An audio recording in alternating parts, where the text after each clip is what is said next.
Chers amis, bonjour. Alors la paracha de cette semaine, c'est paracha Yitro. La paracha nous parle justement de Yitro. Yitro qui était le beau-père de Moshe Rabbeinu.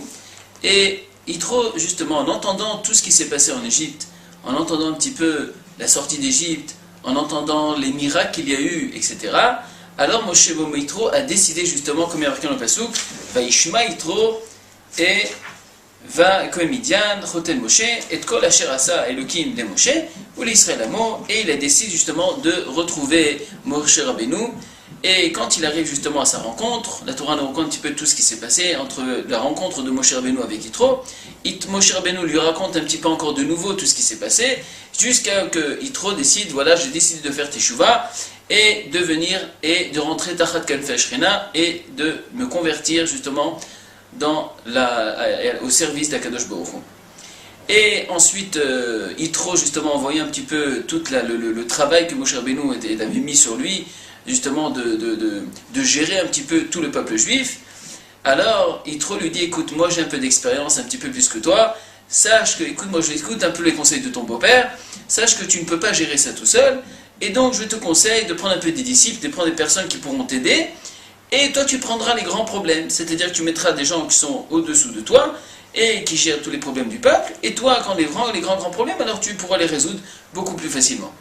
Moshe Rabbeinu écoute son beau-père, et justement prend sur lui de choisir des personnes qui pourront l'aider, et ensuite la Torah nous raconte un petit peu justement comment Akadosh Baruch Hu se présente devant Am Israël, et dit à Moshe Rabbeinu, dit au Am Israël que voilà, nous allons recevoir la Torah, je vous ai choisi, vous êtes le meilleur de tous les peuples, et vous allez être justement, vous êtes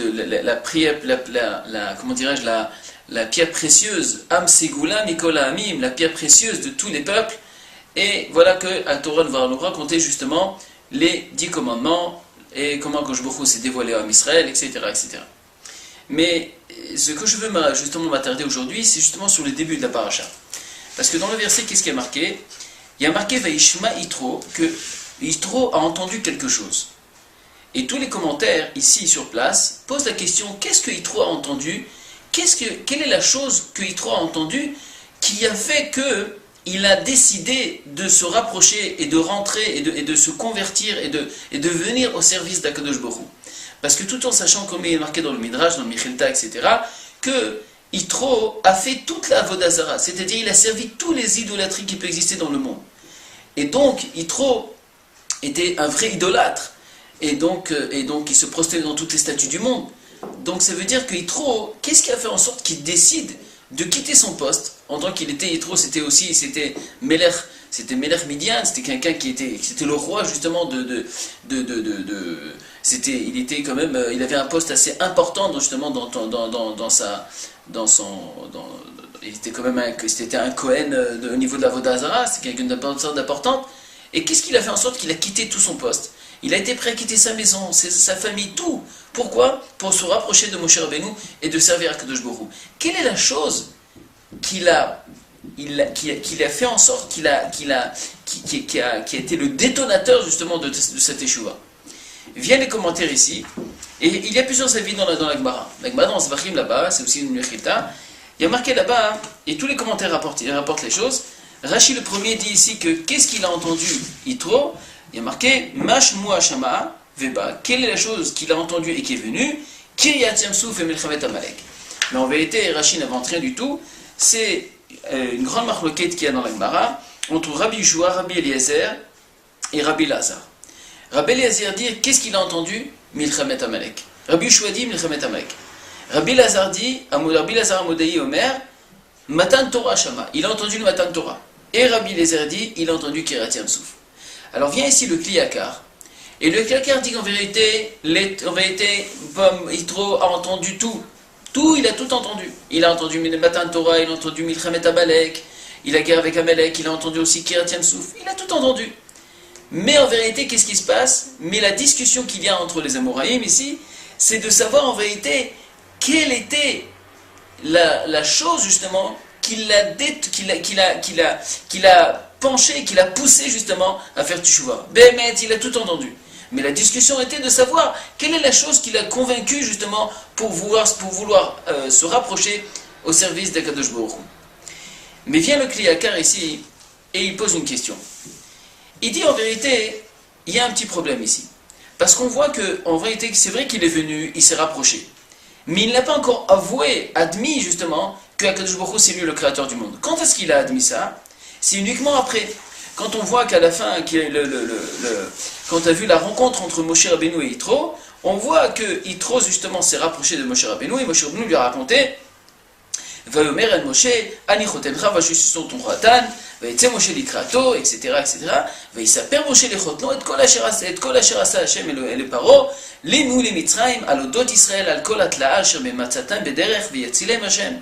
Ça veut dire que Moshe Rabbeinu a commencé à lui raconter toute l'histoire. Et alors, Yitro a commencé à vu que toutes les tovot que Akadosh Baruch Hu a fait l'Israël, Vayomer trop Baruch Hashem, ou Asher Etzil, Baruch Hashem, Akadosh Baruch Hu vous a sorti d'Égypte, etc. et vous a sauvé. Atayadati ki gadol ani mikol Elokim. Maintenant, j'ai compris que Akadosh Baruch Hu c'est lui, le Melech HaOlam. Ça veut dire qu'en vérité, que Yitro, quand est-ce qu'il a admis tout ça? Uniquement après que Moshe Rabbeinu lui a raconté toute l'histoire. Donc en vérité, bien qu'il est venu au départ, mais au départ il n'avait pas encore décidé vraiment. C'est vrai qu'il a une tendance à venir, c'est très important déjà de vouloir venir, mais tout en réfléchissant un petit peu encore, c'était pas sûr. Mais rien qu'après il a admis. Vient le Kliyakar et nous révèle un secret fondamental. C'est qu'en vérité, Yitro c'est un idolâtre. Et il savait en vérité qu'il y a eu deux grandes forces dans le monde. Il y avait la force du bien et la force du mal. Tout le monde était complètement convaincu qu'il y a eu deux forces dans le monde. Il y a Dieu du milieu d'Israël c'est le bon, et il y a aussi le Satan qui est le mauvais. Deux forces qui sont complètement contradictoires, et il n'y a pas une force qui règne tout ça. Ça veut dire qu'au début il a dit, bon, c'est vrai, peut-être que les milieu d'Israël ils ont été sauvés, mais parce qu'ils ont eu un Dieu qui les a sauvés. Donc c'est le bon qui a essayé de les sauver du mal. Donc il les a sauvés avec la sortie d'Égypte, avec la milchama d'Amalek. Mais encore, il n'avait pas entendu que les Égyptiens ont été atteints justement de toutes ces choses-là. Mais quand vient Moshe Rabbeinu, il commence à lui raconter, voilà, tout ce qui s'est passé, tous les miracles, non seulement en Israël, Akadosh Baruch Hu nous a fait sortir d'Égypte, et nous a fait épargner justement de Amalek, et il nous a épargné de Pharaon, mais non seulement ça, il a aussi combattu pour nous, et il a justement, il a non seulement combattu, mais ici il a donné des plaies à l'Égypte, il a aussi fait Mida Keneged Mida, il a aussi justement puni justement, si on veut dire appeler ça comme ça entre guillemets, les Égyptiens de tout le mal qu'ils ont fait pour le Béné Israël, et aussi le Milchamet Amalek. Ça veut dire que Baruch Hu a justement dominé justement ce côté-là, la force du mal, c'est-à-dire justement pour punir ceux qui font du mal. Donc c'est là qu'il a compris que Baruch Hu c'est lui qui maîtrise le monde. Mais viens ici Rabotai, Rabbi Eliyahu Lopian, il pose une question encore plus fine que ça. Et il dit voilà, c'est vrai, on a compris maintenant pourquoi il a fait Teshuvah, pourquoi il a décidé. Mais qu'est-ce qui a fait en sorte qu'il rentre qui décide de faire ce calcul-là et de rentrer dans le service d'Akadosh Baruch Hu? Nous dit Rabbi Eliyahu Lopian que la force de Yitro c'était la force de la vérité. Il a cherché la vérité et il l'a trouvée. Mais toutes les autres personnes, dit Rabbi Eliyahu Lopian, pourquoi les autres ne sont pas venus? Pourquoi Amalek n'est pas venu? Pourquoi les autres, tout le monde, tous les rois, tous les peuples qui avaient à l'époque, pourquoi n'ont pas décidé de venir? Ils ont tous vu. Ils ont vu la sortie d'Égypte, ils ont tous vu, mais pourquoi ils ne sont pas venus? Parce qu'ils n'ont pas cherché la vérité. Ils se sont enfuis de la vérité. Mora Verabotai, sachez que celui qui cherche la vérité, à la fin il la trouve. Mais les personnes qui ne cherchent pas la vérité, tu peux leur apporter tous les miracles de la terre, tu peux leur apporter que je parle avec tout le monde, ils chercheront toujours une excuse pour s'enfuir de cette vérité. Mais moi je veux dire plus que ça. Sachez Rabotai, qu'en vérité, tout le monde connaît la vérité. Mais seulement il y a des personnes qui s'enfuient de cette vérité. Parce qu'on ne peut s'enfuir uniquement d'une chose qu'on connaît, le danger. Et s'il y a des personnes qui ne veulent pas justement affronter cette vérité, qui ne sont pas prêts d'entendre, de venir justement d'écouter les rabbinim en train de dire des vrais Torah, c'est parce qu'ils connaissent le danger de la Torah. Ils savent très bien que la Torah, avec une parole de Torah, ça peut changer toute une vie. Alors ils s'enfuient, ils ne veulent rien entendre. Mais, Rabotai, mais les autres personnes qui sont prêts à écouter les vrais Torah, qui sont prêts à écouter Ça, c'est des personnes qui sont d'une qualité de vérité. Ce sont des personnes de vrai, de vérité, qui cherchent justement le Hémet. Alors, Bezrat Hashem, que elle nous aide à ouvrir nos yeux et de chercher toujours la vérité dans toutes les choses qu'on entreprend dans notre vie. Amen, Kenny Ratson. Shabbat Shalom et à bientôt.